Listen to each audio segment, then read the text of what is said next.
नमस्कार बच्चों। आज हमें जो टॉपिक पढ़ना है वो है basic construction of indicating instruments.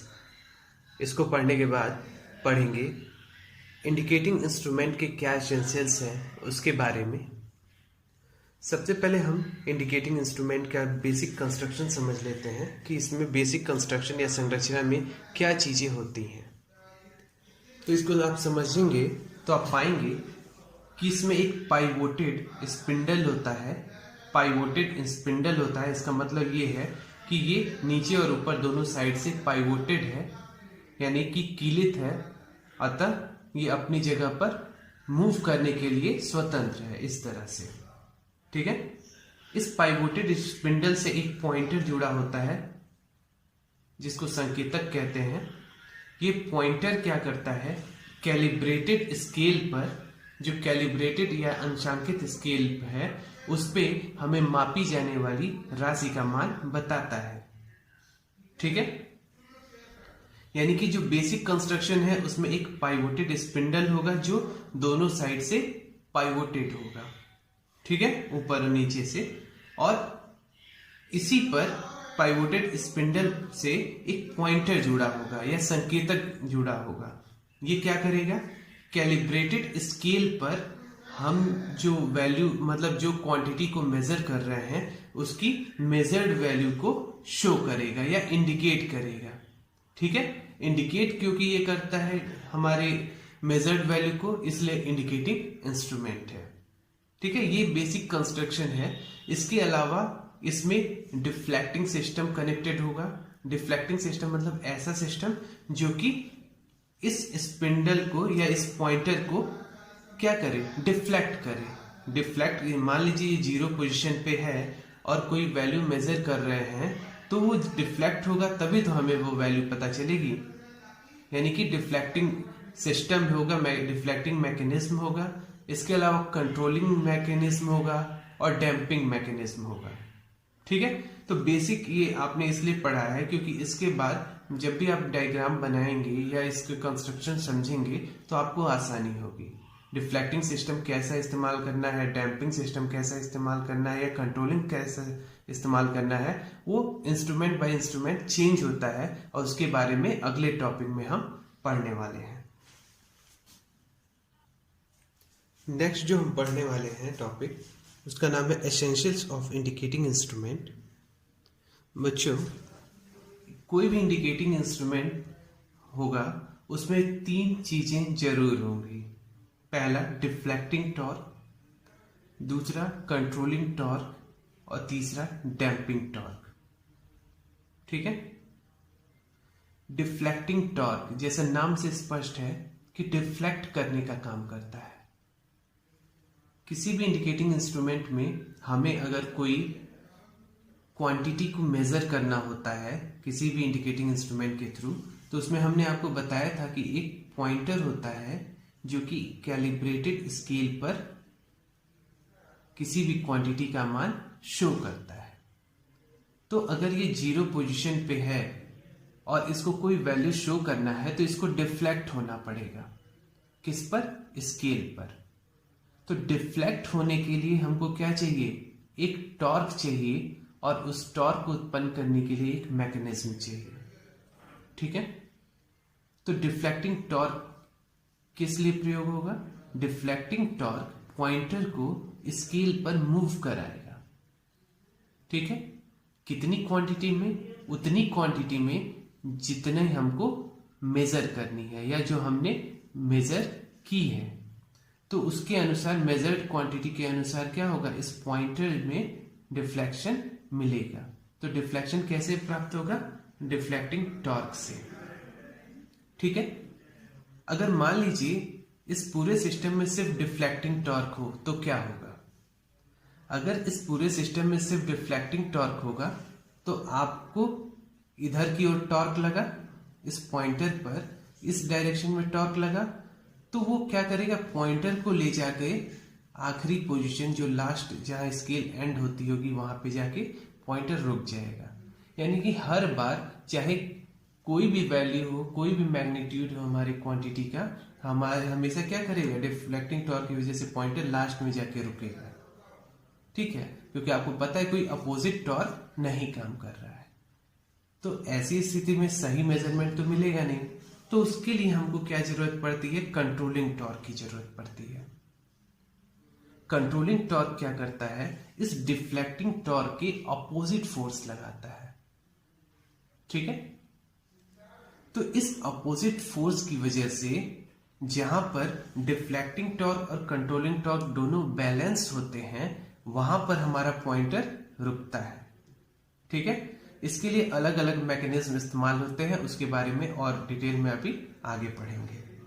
ठीक है, तो हमने क्या पढ़ा, डिफ्लेक्टिंग टॉर्क के बारे में और कंट्रोलिंग टॉर्क में। डिफ्लेक्टिंग टॉर्क जो पॉइंटर में डिफ्लेक्शन प्रोवाइड करे, कंट्रोलिंग टॉर्क जो डिफ्लेक्शन के अगेंस्ट एक टॉर्क प्रोवाइड करे, ताकि हमारा जो पॉइंटर है वो सही पोजीशन पे जाके रुक जाए। अगर नहीं होगा कंट्रोलिंग टॉर्क तो हमारा pointer her bar and position पे जाके रुकेगा।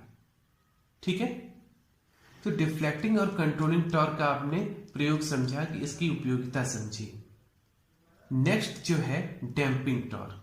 अब ये क्या चीज है, एक्चुअली होता क्या है कि इंडिकेटिंग इंस्ट्रूमेंट में जब दो फोर्स अपोजिट लगते हैं, इधर से डैम्पिंग फोर्स और इधर से कंट्रोलिंग फोर्स, या कहिए डैम्पिंग टॉर्क और कंट्रोलिंग टॉर्क, जहां पे बैलेंस होंगे दोनों, वहां पे जाके आपका पॉइंटर रुकेगा। ठीक, लेकिन होता है क्या है कि यहां पर स्थिर होने में, ये जो पोजीशन है जहां दोनों बैलेंस हो रहे हैं, वहां पर स्थिर होने में समय लगता है। हमारा पॉइंटर क्या होता है, वहां पे ऑक्सीलेट करता रहता है, धीरे धीरे धीरे जाके बहुत समय लेता है स्थिर होने में। ठीक है, जब दो फोर्स बराबर लगते रहेंगे तो क्या होगा, इस तरह से आपका पॉइंटर जो है यहां पर इस तरह से ऑक्सीलेट करते करते बहुत समय लेगा स्थिर होने में, तो आपको दिक्कत होगी रीडिंग लेने में, या फिर समय दीजिए आप उसके लिए। तो उसके लिए हम क्या करते हैं, डैम्पिंग टॉर्क उत्पन्न करते हैं। डैम्पिंग टॉर्क क्या करता है, इन ऑक्सीलेशंस को डैम्प कर देता है, मतलब अवमंदन कर देता है। ठीक है, रोक देता है।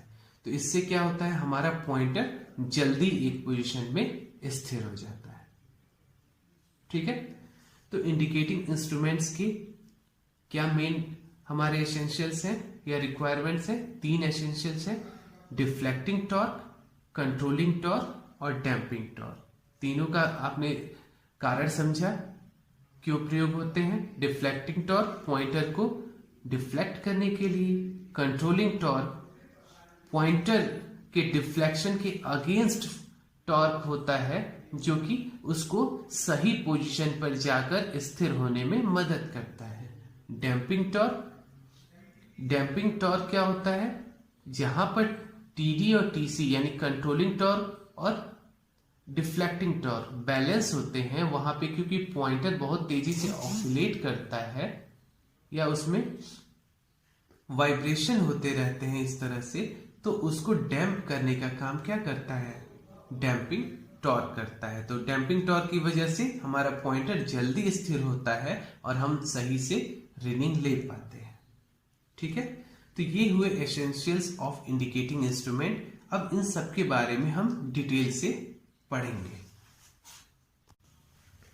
नेक्स्ट टॉपिक जो हम पढ़ने वाले हैं उसका नाम है deflecting torque.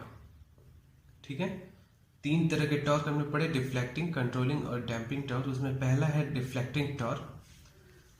Deflecting torque actually वो टॉर्क है जो कि पॉइंटर को मूव कराने के लिए या डिफ्लेक्ट कराने के लिए काम करता है।